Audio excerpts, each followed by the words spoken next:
Arsenal 3, Kairat 2, and that was a pretty shambolic second half.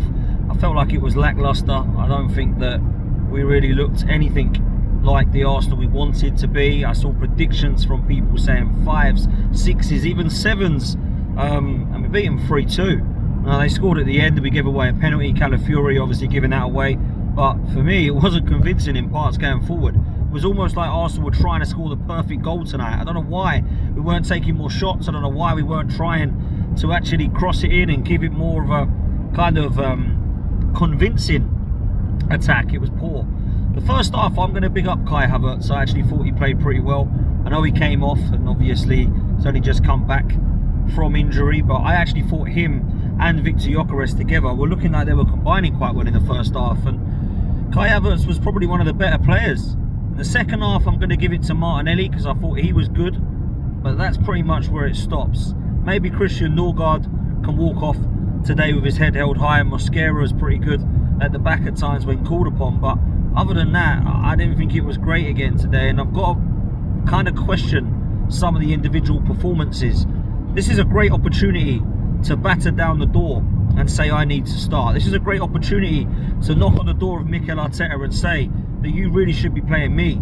This was a great opportunity against a poor opposition, and when you look at the poor opponent, you think that these players that have cost us a lot of money in the summer could actually go and put in a performance, and I didn't see that today from Eberechi Eza.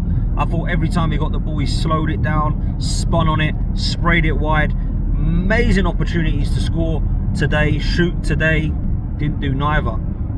I then got to look at Noni Madueke. I don't quite understand what it is about Noni Madueke other than zero output. Every time I see him on the ball, I just feel like he's gonna do nothing, or nothing's gonna come of it, should I say, because he does do quite a lot with it. Doesn't look like he's ever got the ball 100% under control, if I'm honest with you. And I also don't feel like every time he gets the ball, that although he might beat a man, I don't think you're going to see a goal or an assist from it. And that frustrates the life out of me for a player that cost us £52 million, for a player that cost us £68 million in the summer in Eza. And neither of them at the moment look like scoring. And that's a worry, because when your attack isn't really doing much at the moment, whether it be Trossard, Martinelli, Saka, Jesus, Gyökeres, you look towards your bench players and think, can they do anything? And other than Mikel Merino, I'm not sure that any of them can. Now, Martinelli got on the score sheet today, Kai Havertz got on the score sheet today, and of course Victor Gyökeres got on the score sheet today. And do you know what was worrying for me, guys? Mikel Arteta brings on Martin Odegaard.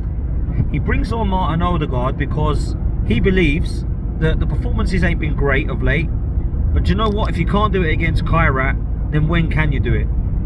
And my goodness, he definitely could not do it again today. I actually thought we looked worse with Odegaard on the pitch today, and that's a worrying sign, because I thought Kai Havertz put in a better performance in the attacking midfield position than Martin Odegaard did, and that is a worry.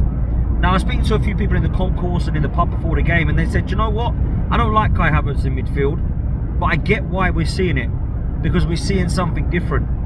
Odegaard isn't performing, Eza isn't performing, Merino's been better in the false nine or the nine up top. Kai Havertz was actually good. Now, that doesn't mean he starts against Leeds in that position. Against Kairat, it's very different to Leeds at Ellen Road, right? But it proves that when you are selecting a team, you know your back line, you know your goalkeeper, you know your two in midfield, and you know your two wide men, but you have absolutely no idea who the number 10 or the striker needs to be. You may as well roll the dice. Oh, it's landed on Merino today. Oh, it's landed on Havertz today. Oh, it's landed on Odegaard today. Now it's landed on Eza. Now it's landed on Jesus. Now it's landed on Gyökeres. No one actually knows who our best 10 and who our best 9 is. Arteta thinks it's Odegaard and he thinks it's Kai Havertz. That's what he thinks. I'm not too sure that either of those in the last 12 to 18 months have proven that we definitely do not need to look in those two positions in the summer again, or maybe even in January, because for me, I'm worried about our attack. And I'm worried today because Kairat really and truly should have had 6, 7, maybe even 8 past them. It was so comfortable, so easy for Arsenal tonight, that it ended up being a scoreline that was quite embarrassing. It ended up being a performance in the end that was quite lackluster. It ended up being a performance that when you play a team that's that bad, you end up stooping down to their level. You end up playing as bad as them. And that's exactly what Arsenal were today. I'm sorry. They weren't great. That second half performance was poor. I know Jesus scored, but it was disallowed. I know we had another goal that was VAR'd and in the end just about was given. A couple of youngsters come on today. Nothing wrong with that. Nothing wrong with the team's selection today. Nothing wrong with Mikel Arteta's performance as a manager today. But I tell you what I will say, I don't think any of those players can walk off the pitch and go, do you know what? I've really caused a headache for the manager today because of my performance. People say that Noni Madueke should be giving Saka a rest. You can see why Saka's been playing, because he's better by quite some way. The only player I think right now that should be knocking on the door to start is Gabriel Martinelli. All the others, nah, sorry. I think maybe Trossard might be a player that Martinelli can get ahead of. But Ezra's doing nothing that Ødegaard ain't doing. Ødegaard's doing nothing that Ezra ain't doing. There's probably a shout to say, why did Ethan go out on loan when the other two are stinking out the gaff? There's also a shout up top to say that we look better with Jesus, but he stunk the gaff out the other night. Kai Havertz did a hell of a lot more. Maybe he's the starter now as a number 9. But really and truly, chopping and changing the 9 and chopping and changing the 10 ain't really going to do much for it. Now at the back tonight, it was comfortable. Miles Lewis-Skelly got on the ball, Ben White got on the ball, but I didn't see anything magnificent from either of those two. I saw some nice link-up play at times. Centre halves, whether it was Calafiori and Cappier Mosquera, they weren't really tested until, of course, the goal and the penalty. But really and truly, I didn't think anyone was outstanding tonight. You could probably choose between Martinelli, Norgard, and Mosquera for player of the match, but I don't think any of them are going to grab the trophy by the horns, so to speak. I thought it was a pretty poor performance, particularly that second half. It was like watching a training session where they didn't really try or want to score a goal. And I think the damning kind of truth really is that Martin Ødegaard in this Arsenal team right now, we don't look like scoring with him in it. I even saw him going back to lofting the ball over the back 4 again tonight. That was bad. Why do we keep doing that? Why does he keep doing it? I don't want to see that. I don't want to be seeing him lofting the ball. Every time he got it, it was sideways and backwards. How many times did it go sideways and backwards tonight, people?